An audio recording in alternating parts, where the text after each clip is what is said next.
I worked all through college, vacations, summers, during the school year. It worked out. Then I told him I wanted to go to law school, and he said, that's not part of the deal. I wish you had known my late father. You know, he was like the original energy conservation ad. He turned off every light of every room that he ever left.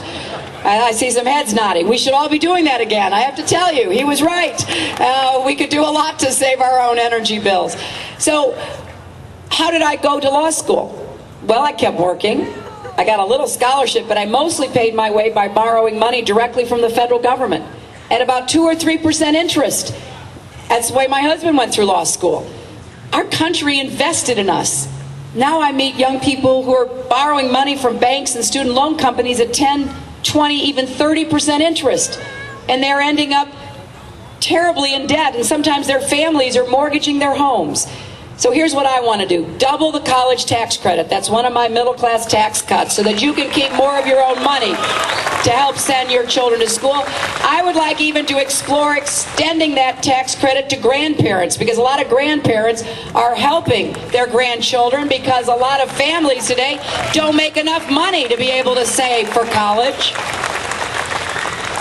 I'd like to continue to increase the Pell Grant and tie it to the cost of higher education, so that as it goes up, you'll get more money in that Pell Grant. Number 3, I want to end the financial aid form known as FAFSA that families fill out, that takes hours of work and rarely gives you anything. And number 4, I want more national service programs. If you're willing to do 2 years of national service, you can earn up to $10,000 a year that can go right into your college education. And then we've got to take on the student loan companies. I want to get back to the direct lending that I had when I went to school, so that more young people can borrow at 2 or 3%. You got to pay it back. I paid it back, but at least you can afford it.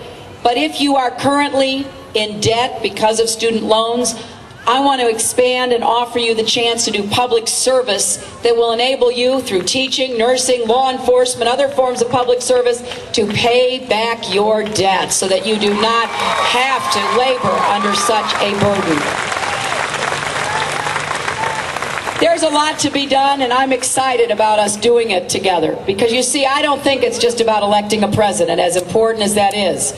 When I talk about a new energy future, we're all going to have to conserve more. We're all going to have to be more energy efficient. We're going to have to weatherize our homes. We're going to have to install those compact fluorescent bulbs. We're going to have to look at, solar water heaters and, wind turbines. We're going to have to do this. And I think we will, with presidential leadership. When I talk about universal health care, it's not enough to have a program that you can afford to get the insurance. Everybody's got to take better care of themselves.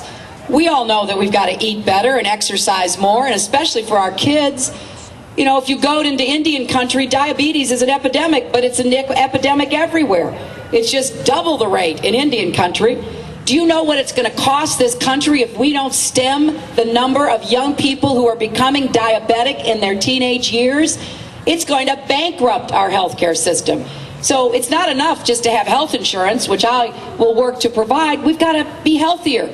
I want our healthcare system to be a system of wellness, not sickness, where we actually encourage people to stay healthy, have more physical activity for our kids, do better when it comes to the nutrition that we provide in our schools and public facilities. I'm old enough to remember when we didn't used to eat in our cars. I mean, within one generation, we have totally changed the way we eat. And we have cut dramatically the amount of physical activity. So is it any wonder that we have epidemics of all kinds of diseases?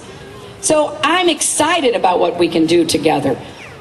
But I can't do it without your help.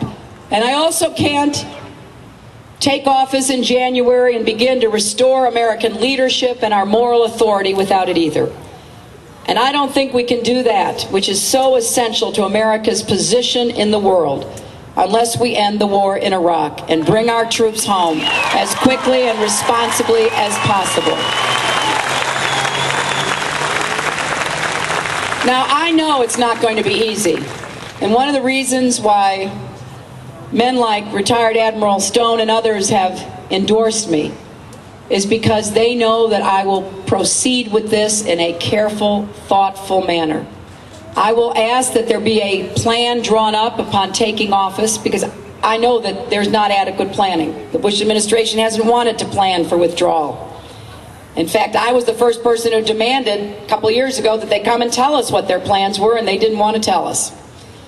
Planning is not exactly their strong suit, as we have learned over the last several years to our detriment. So we're going to have to plan.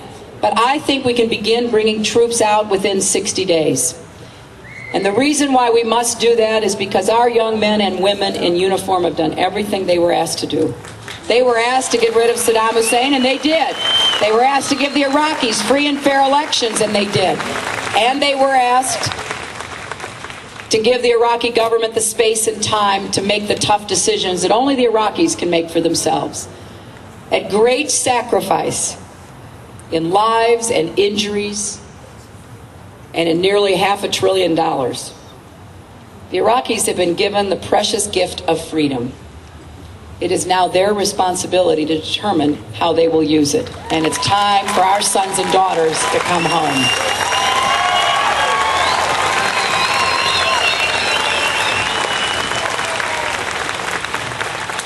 And when they come home, we must take care of them. As I look out in this audience, I see a lot of caps.